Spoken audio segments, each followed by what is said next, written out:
Imagine a cena de um rei poderoso, envolto em riquezas e glória, prestes a confrontar uma revelação que transformaria seu destino irrevogavelmente.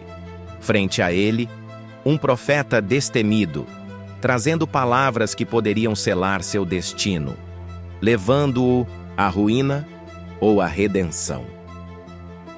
O que motivou Natã a enfrentar o soberano? Que verdades se escondiam por trás de suas palavras? E como essa história ainda reverbera nos dias atuais? Como o rei reagiu e qual foi a intervenção divina naquela conjuntura? E mais importante, qual o significado dessa mensagem para nós hoje?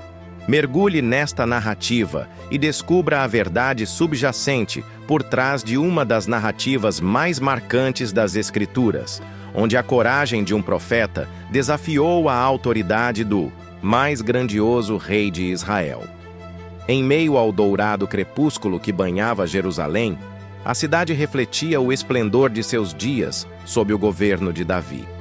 Naquele tempo, Israel alcançava o auge da prosperidade, seus exércitos vitoriosos e a riqueza fluindo para o palácio.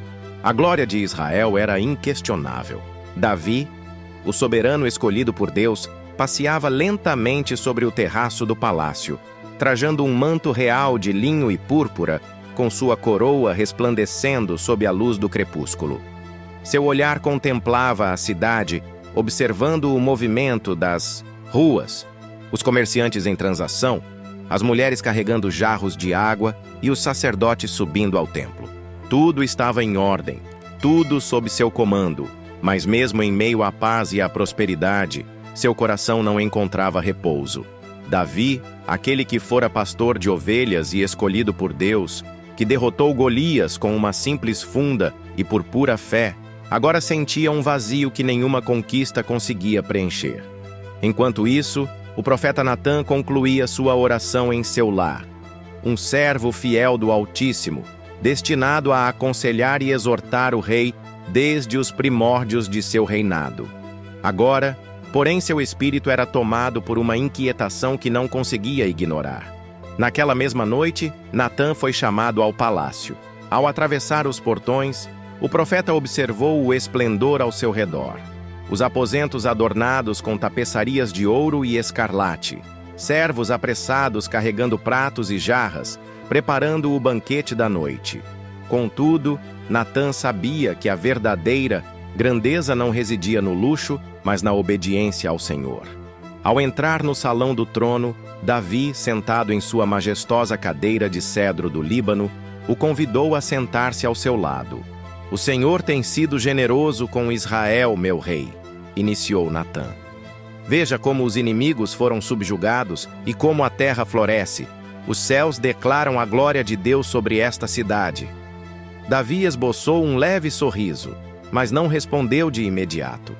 Um silêncio recaiu entre eles, eloquente e revelador.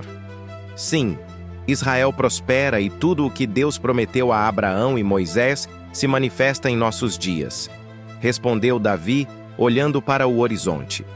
"Mas pergunto, Natã, será que estou trilhando o caminho certo perante o Todo-Poderoso?" O profeta observou. O rei atentamente. "O Senhor pesa os corações, ó rei."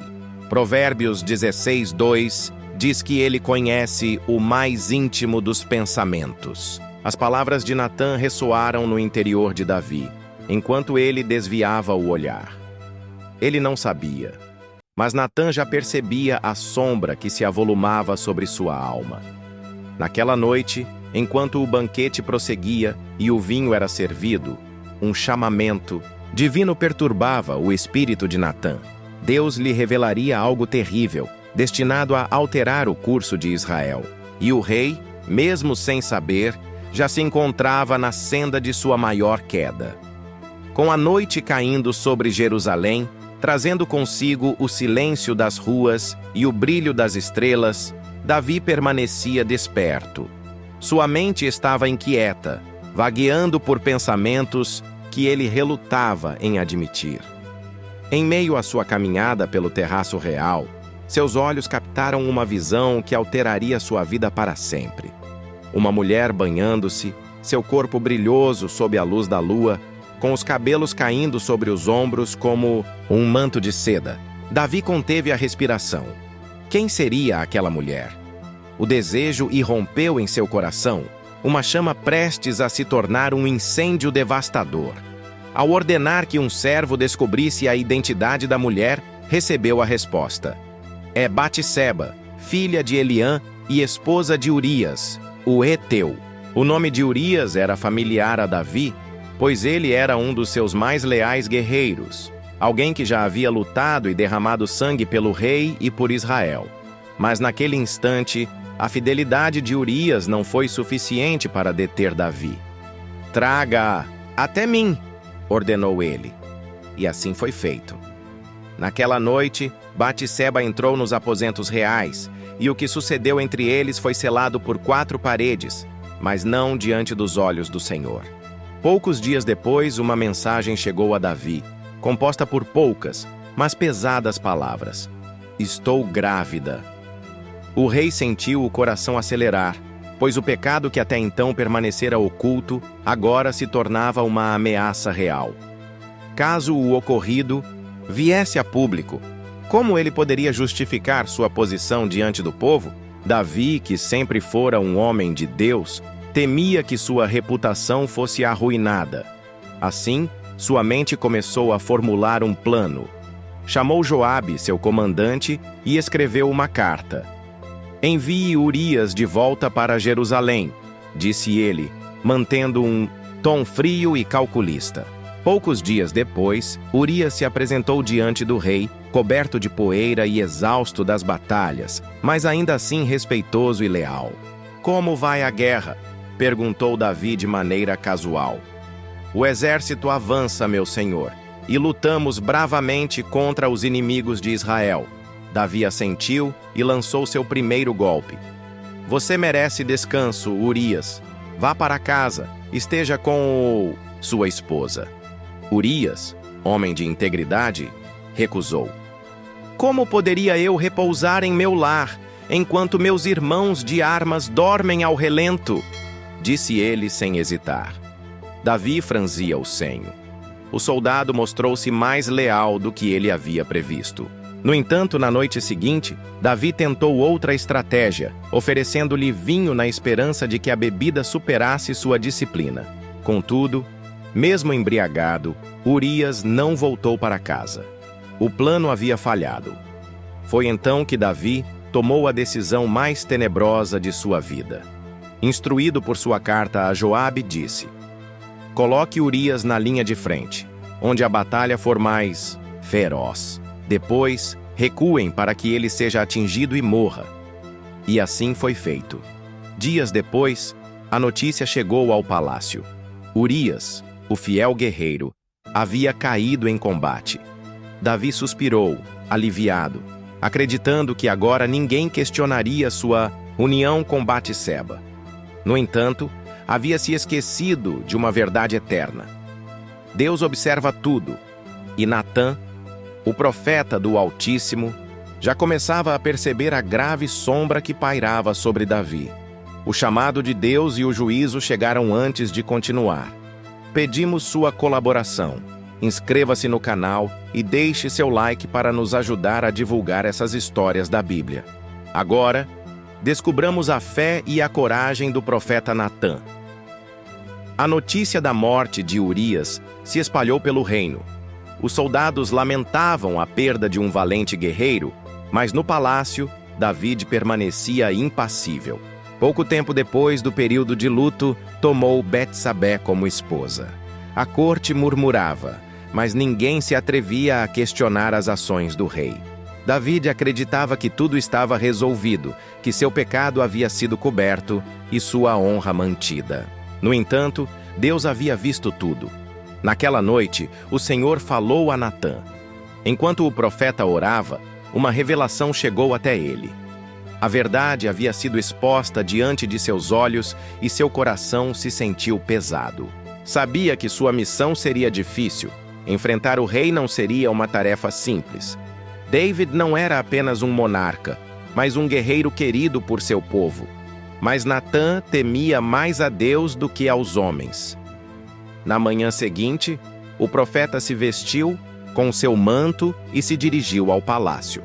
Os guardas o reconheceram e permitiram a entrada sem questionamentos. Caminhou pelos corredores silenciosos, com seus passos ecoando no frio mármore.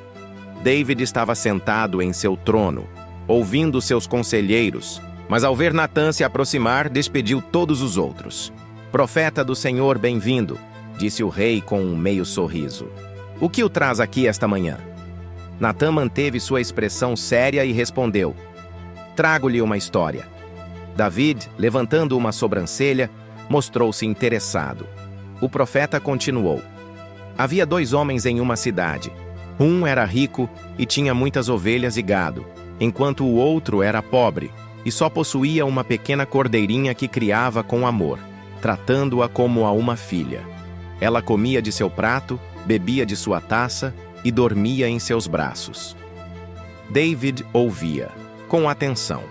Um dia, o homem rico recebeu um visitante, e em vez de pegar uma de suas muitas ovelhas para preparar um banquete, pegou a única cordeirinha do homem pobre e a sacrificou para servir ao viajante. Um silêncio denso preenchia a sala do trono. A ira de David ferveu. Ele se levantou de repente com os punhos cerrados. "Esse homem merece a morte", exclamou. "Como alguém pode ser tão cruel?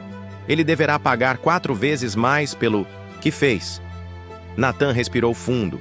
Seu olhar se encontrou com o do rei e pronunciou as palavras que mudariam tudo. "Você é esse homem."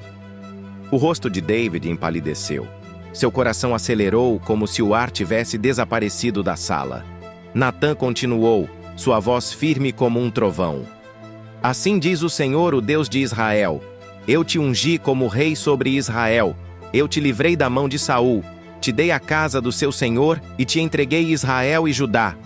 Se isso fosse pouco, eu te teria dado ainda mais. Mas você desprezou a palavra do Senhor. Matou Urias, tomou sua esposa e cometeu o mal diante dos meus olhos." David caiu de joelhos. A verdade o atingiu como uma espada. "A condenação virá", prosseguiu Natã. "A espada nunca se apartará da sua casa.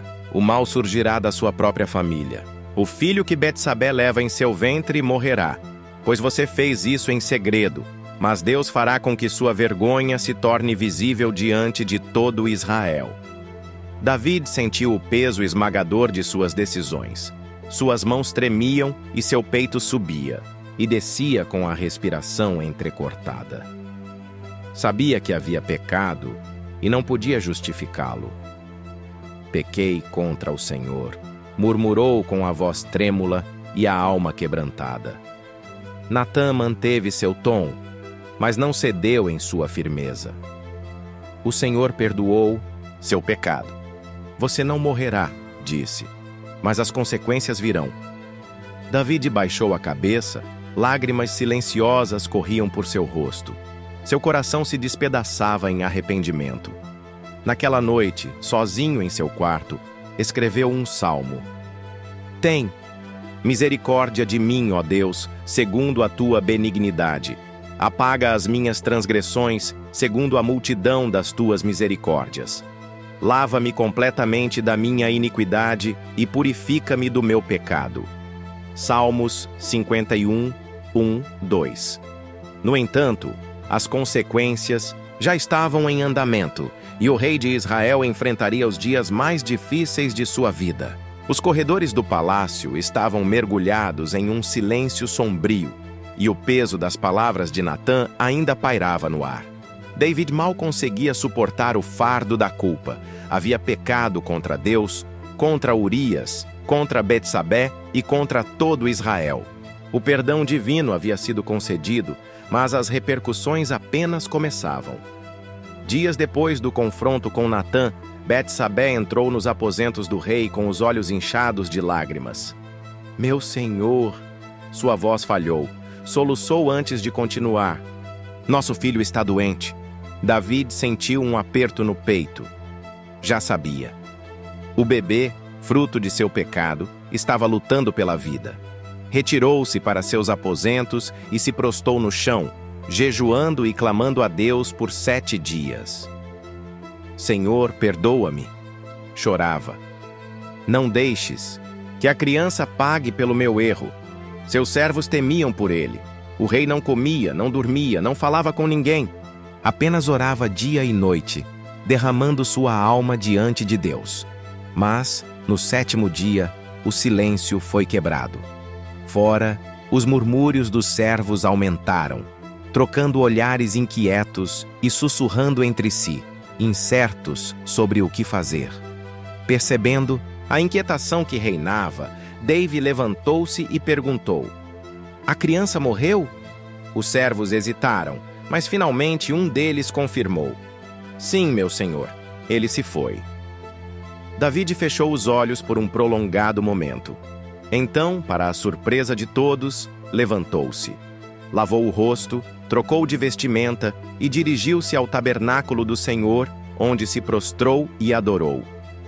Quando retornou ao palácio, pediu comida. Os servos confusos não puderam evitar questioná-lo. "Por que, meu senhor? Quando a criança estava viva, jejuavas e choravas, mas agora que morreu, te levantas e comes?" David olhou para eles com uma expressão resignada. "Enquanto a criatura vivia, jejuava e chorava, pois pensei: talvez o Senhor tenha misericórdia de mim e a criança viva." Respirou fundo e continuou: "Mas agora que morreu, por que jejuar? Posso eu trazê-lo de volta?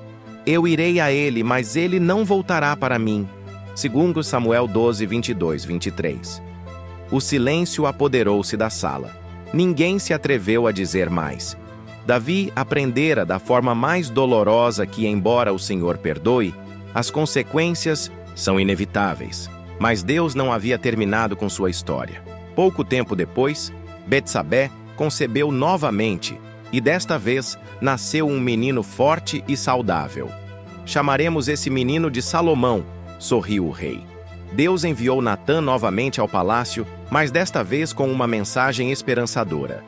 "O Senhor ama a esse menino", declarou o profeta, "e seu nome será Gedidias, que significa amado do Senhor." A esperança renascia. Em sua infinita misericórdia, Deus ainda cumpriria sua promessa. No entanto, as provas para o rei de Israel estavam longe de terminar. Com o passar dos anos, as palavras de Natã nunca deixaram a mente de Davi.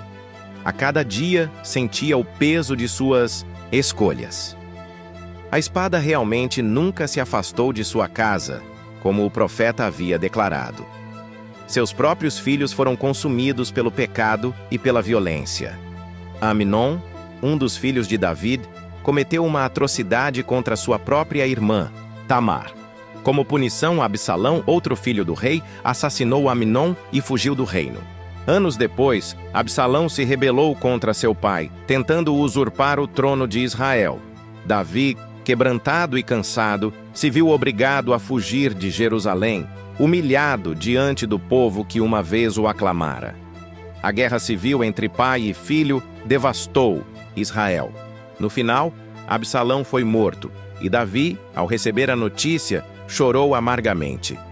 "Oh, meu filho, Absalão, meu filho, Absalão, quem dera que eu tivesse morrido em seu lugar."